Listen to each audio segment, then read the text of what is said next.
Namaste. It is already late. Most of you may be hungry.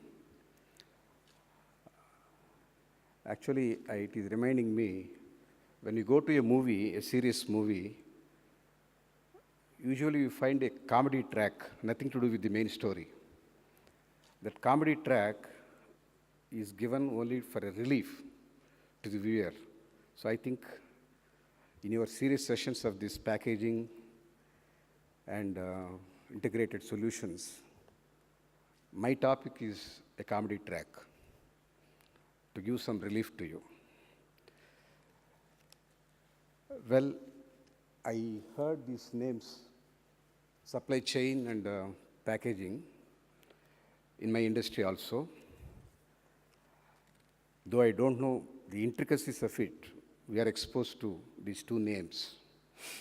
At one time, I wanted to minimize the supply chain only to save the cost. It was rather unusual, that experiment. It has its own appreciation as well as a lot of criticism. When my product is, say, 100, from my production department to marketing department, it gets escalated because marketing department wants to spend some money on that to sell the product. And from marketing department, which is within the organization, then it goes to outside, super stockist, he puts his margin, and stockist, he puts his margin, then distributor, then retailer, and the end user. This long chain made my product of 100 rupees to 200 rupees, or 187, something like that. When we wanted to minimize the cost of the medicine, vaccine, this is coming in the way, so how to circumvent was our big innovation. In fact, I was asked by Dr. Kinnara Murthy to talk on innovation in your industry. So I started with this innovation. We called for mass vaccination camps with the help of medical associations, Indian Medical Association and Pediatrics Association. So no in-betweens. Directly, our factory used to bring the medicine to a public place on a public holiday. We made an appeal in the newspapers, mothers, bring your children, we'll vaccinate. We could give 25 rupees per dose for the child and 50 rupees for the adults, which otherwise would cost from any retailing shop 147 rupees. Naturally, distributors are very angry with us. They, in fact, served a notice that they will go to court. The human aspect that this vaccine should be made available at low cost is the point of discussion. Finally, they understood, they cooperated. We could deliver the vaccine at just 25 rupees for children and 50 rupees to the adults. So the one aspect I remember, supply chain. It may not be relevant to you, but it is a matter of some information to you. And integrated packaging. The previous panel member, one of the members was mentioning, they come in a very bad situation to the cargo terminal. Our vaccines, they go to more than 80 countries. First it goes to UNICEF. From UNICEF, they again distribute it to several countries. Our direct exports also are there. So we took utmost care. They have to be maintained between 2 to 5 degrees, 4 layers of packaging, and also we put Vaccine Vial Monitor, VVM. You'll be surprised to know this aspect. Our content, the medicinal content in the vaccine is much lower than the cost of this vaccine vial monitor. It is like horseshoe is costing more than the horse. That is necessary. If the temperatures are not maintained, the entire vaccine, what we made, which is put to cargo, which has to go to different destinations to reach the children, will be defeated. So our packaging was so effectively done. I don't think any of our vaccines have come back for losing their temperature, the maintenance of that 2 to 5 degrees. Packaging has to have a lot of innovations like any other industry. I gathered some information before coming here. I think Japanese are doing extremely well in their packaging technologies. Europe also is doing very well. From fixed packaging to flexible packaging, that is the order of the day. Now, around 80% of the packaging is done in flexible packaging. And that business is doing very well. I was told that it is almost $25 billion industry today in India. It is likely to go to, by 2016, to 40 billion. So the worthy industry. The beauty of that is package that sells the content in the first place. After some time, the content that sells the package. Their roles get reversed. Having said about those two things as a link point to my lecture, what I want to mention is I have gone through these two names, but beyond not a particular detail. Shanta, a company not out of any commercial viability or calculated business opportunity. Shanta evolved on a different mission. It has a social purpose. Without any support either from financial institutions or government, because that business model is not attractive. The demand supply is very, what you call, it doesn't give the right numbers. They say that vaccine is not included in the immunization schedule. Naturally, the consumption was only 180,000 doses in 91, 92 when we made a survey. Naturally, any financial institution which wanted to support that, they come with the argument that the consumption is so low, even if you can come with a local vaccine at low cost, they have a format of thinking. It cannot be more than 10% of your market share. So out of 180,000 doses, 10% market share is 18,000 doses. To sell 18,000 doses, why you have to do research and development, and why we have to risk our money. That is the argument of bankers. And even government officials in health department, health ministry, and science and technology ministry were not confident that a recombinant DNA technology can be implemented in India for a product or for a service. They had no, what you call, confidence that Indian scientists can come out with that kind of technology. Because at the time, only 3 countries were holding this fort of technology, recombinant DNA technology. So naturally, our doubting Thomases felt that this is a very difficult and tough technology, and it is not there in the country. In their opinion, anything that is already in the vogue, in the use, only such things should be attempted. You should be knowing in government there is a kind word, precedence. Unless there is a precedence, nobody accepts that it is possible. Until 93, Shanta was started as a biopharma company.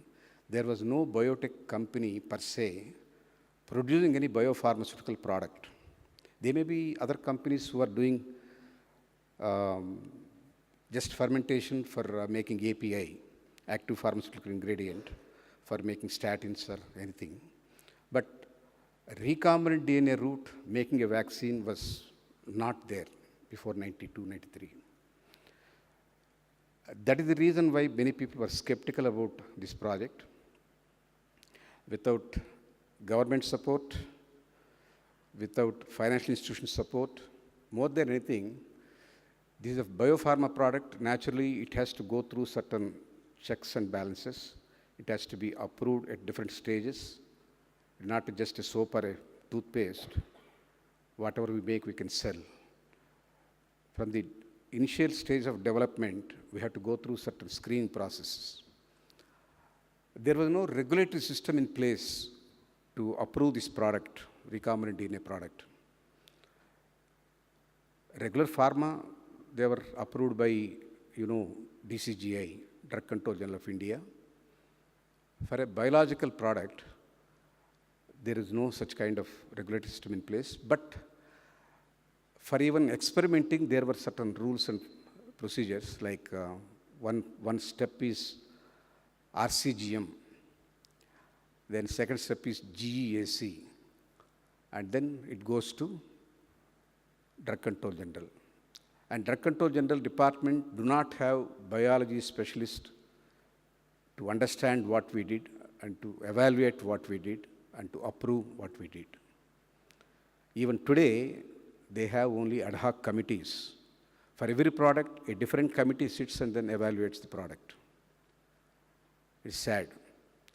In US, there are around 30,000 employees working for clearing biological products. We do not have even 3 in our drug control department. There may be some MSc genetics person, but he is not a specialist, not trained in this aspect of evaluating a biological product.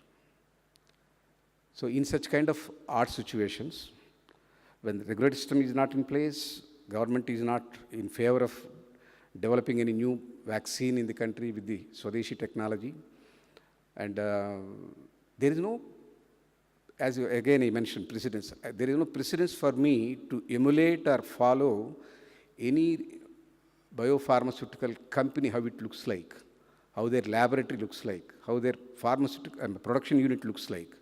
And I do not have people who are trained in that line.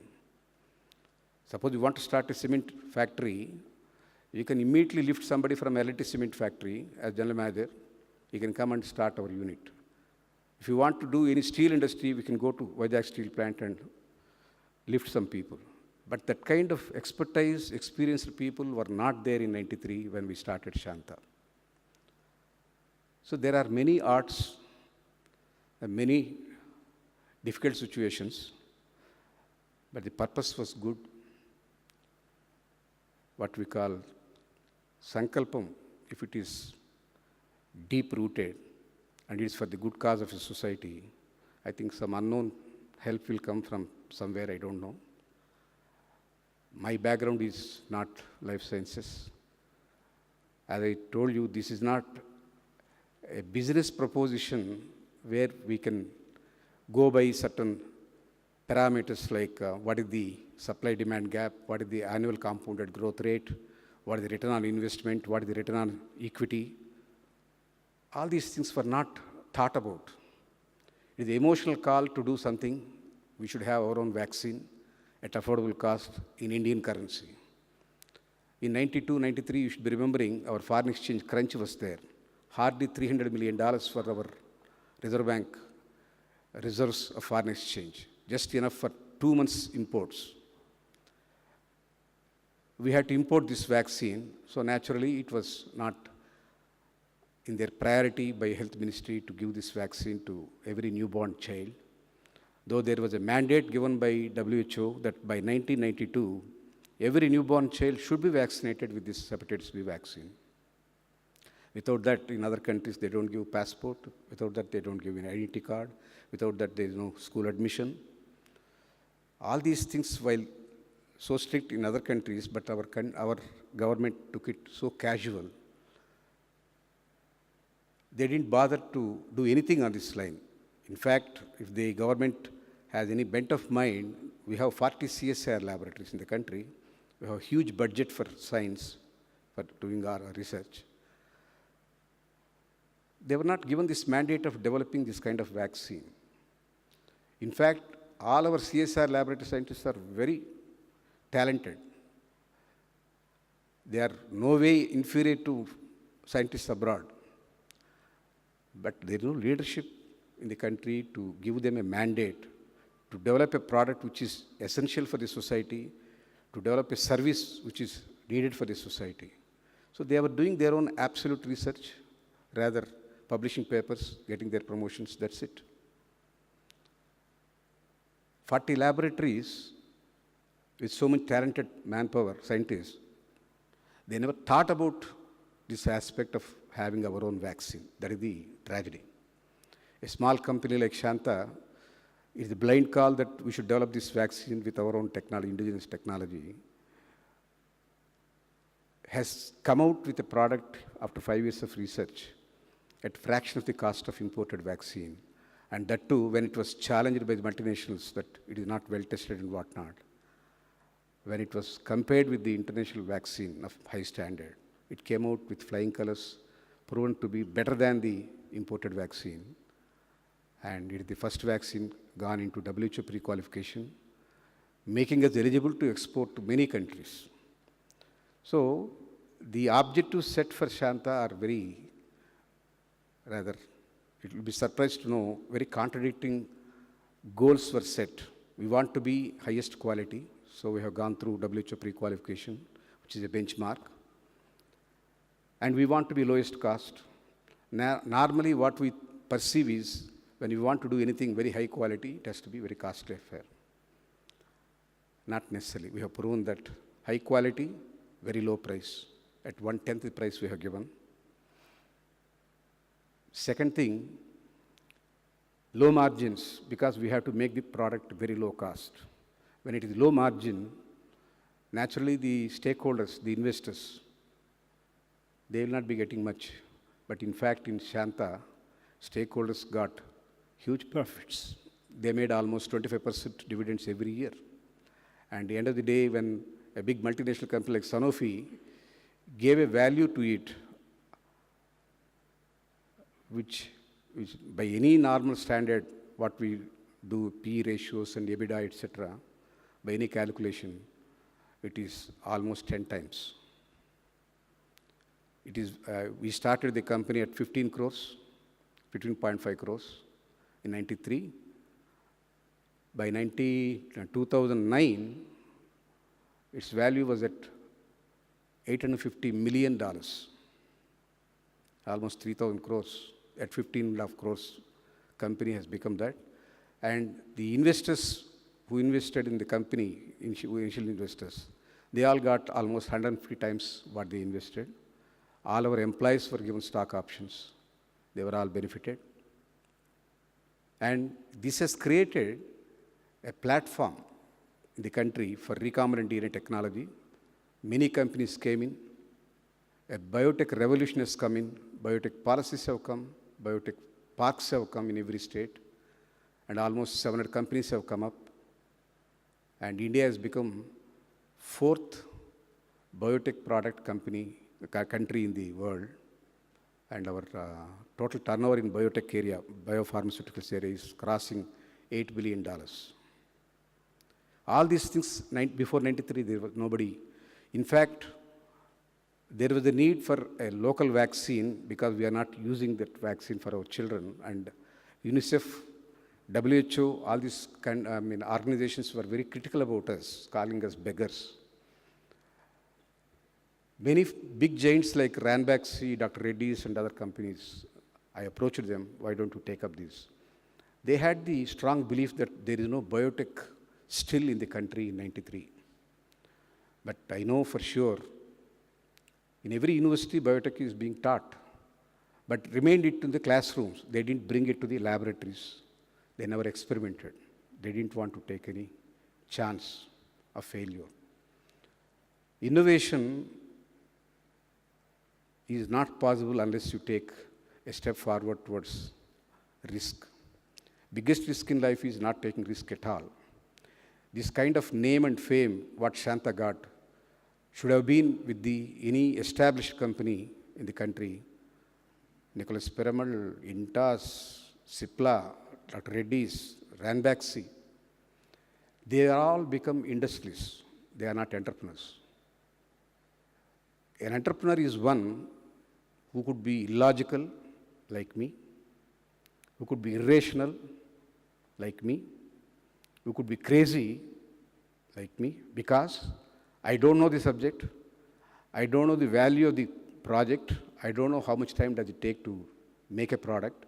I announced day one that it has to be a 50 rupees vaccine without knowing the depth and length of the project. Entrepreneur quality is that. The moment you become industrialist, all calculations will come. Your CFO will come and sit with you. Sir, this is the supply, this is the demand, this is the possibility, this is the technology obsolescence rate, this is the competition. This is what we can do, this is what we cannot do. No such calculations. It is an emotional call that there is a need for this vaccine for our children. We can't be called beggars.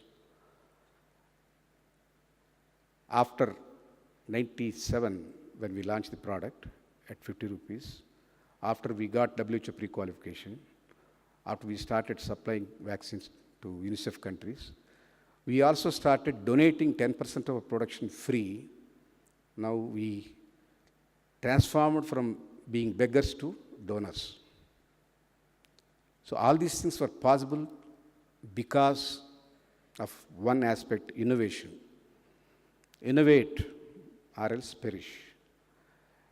I am sure in packaging industry or in supply chain, some innovations have to take place. We can't go on with the same laurels of what our yesterday brothers have done it. Every day is new day. Every idea has to be new. As long as it is serving the purpose of mankind, anything can be successful. But if you add to your entrepreneurism some social aspect, society, it should be useful to society. We can choose any industry. There is a supply-demand gap for whiskey. You know how much the lobby of liquor with the governments. That is also a profitable industry. I'm not saying it's not, but there is no societal aspect in that. We all can drink, but we are not going to start a whiskey manufacturing unit. Better do something which is saving the lives of the people, not disturbing the lives of the people. Get we must to give we must to live. Getting without giving is nothing but existing, not living. So we have taken so much from the society, and it is our ardent duty to give back to society. Think of something which is having some social relevance and innovate new ideas. Ideas need not be only in manufacturing. Ideas could be in anything. I gave an example that one is marketing direct mass vaccination camp, cutting down the supply chain. So we could give at low cost. And not only that, when the global leaders have done vaccine in a particular way, we could do that in a different expression system, which has given more yield. We reduce the cost of the vaccine. There is the production innovation. There is marketing innovation. And more than anything, going global, high volumes will definitely reduce your cost. What we are producing 1,000 units at so much of price, if you can produce millions of doses, definitely the cost will come down. You are doing more service to more people, more children, and your costs are coming down, your margins are going up. Without having to raise your margins, your high volumes will speak for your profits. So all these things will help the innovation. My appeal to all of you is, I do not want to take more time. Have something in mind of society. Sangho rakshati rakshitaha. If you take care of society, society will take care of you. What to do with society when my hard-earned money, why should I invest into these things of social responsibility if you think then you are on wrong side. Anything that is useful to society, if you take up, unknown force will come and help you. That is my belief. Shanta is an example.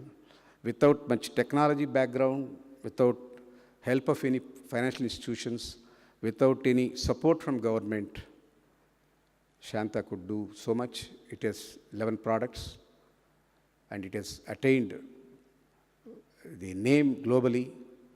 In UNICEF or WHO, Shanta is a name to reckon. When so many gigantic companies, multinationals are there, why Sanofi, world number 2 in size and volume, has come to Shanta to participate in the equity is because of its tremendous work, innovation, and commitment to society. They want to continue the legacy of being low-cost manufacturer for the southern hemisphere of the globe. North side, yes, they can sell at any price. Even today in America, the same vaccine is sold at $100. But we are giving to UNICEF and the poor countries at 23 cents. Where is $100? Where is 23 cents? So that is the story of Shanta. So I hope and appreciate this kind of sidetrack will give some relief to you from your regular seminar for the last 2 days. Thank you very much.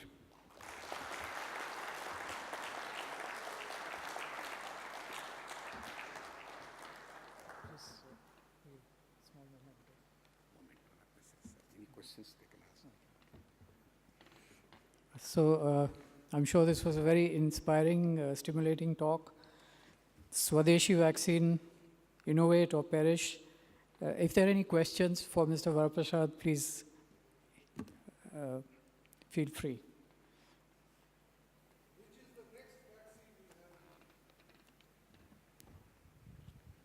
There are many. I will tell you, packaging I forgot to mention to you. Actually, Dr. Kinnara gave me some advice also when I was talking. I will come to that also, sir. Packaging, I have to say this here. We did hepatitis B and we did DPT. You know, every child has to be poked 3 times for every vaccine to get the total regimen for immunization. And there are now today in the market some 10 or 11 vaccines. Every time the child has to be taken to the doctor, first dose for hepatitis B, then first dose for DPT, then first dose for BCG, first dose for Hib, like that. We did a packaging all vaccines into one. 5 vaccines into, first we did hepatitis B and DPT, tetravalent vaccine. 4 vaccines into one, D, P, T, and hepatitis B. Diphtheria, pertussis, and tetanus, plus hepatitis B. Later we added hepatitis B, DPT, and Hib, pentavalent vaccine. Now we are adding, you ask me next vaccine what it is. Injectable polio vaccine, IPV. That also we are not separately selling. We want to mix with the pentavalent vaccine, make it a hexavalent vaccine. The good packaging. Only 3 doses, 3 times we have to poke the baby. Cost is less. Logistics are simpler. Parents need not take 18 times leave and then take the child to the doctor. And administration costs also will come down. So next vaccine is IPV combining with pentavalent. And nobody did a vaccine towards cholera because it's poor sanitation vaccine. We did in the globe only, we are the only one at very low cost. Now WHO and other PAHO, they are stockpiling this vaccine for global use. That is a social commitment. Thank you.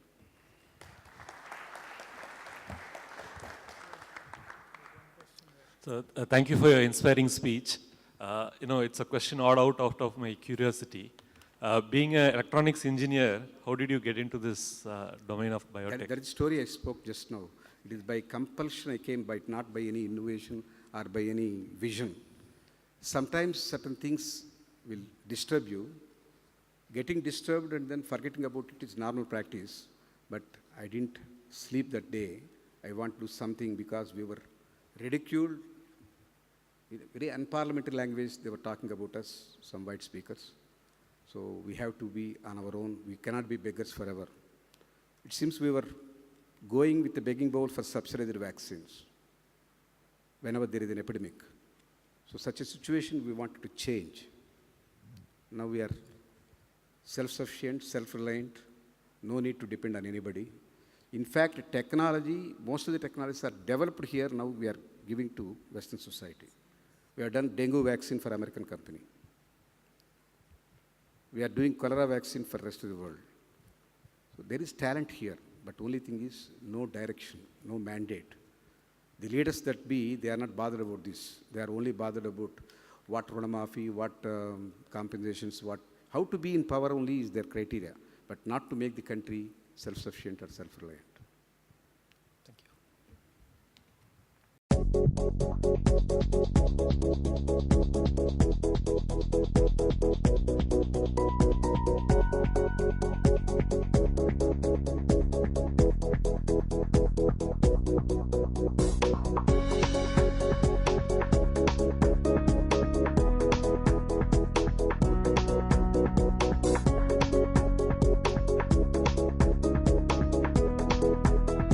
The concept of combining packaging and supply chain management is a wonderful idea, and the program integration between the packaging and SCM, the topic selected was excellent. It was not done just like that.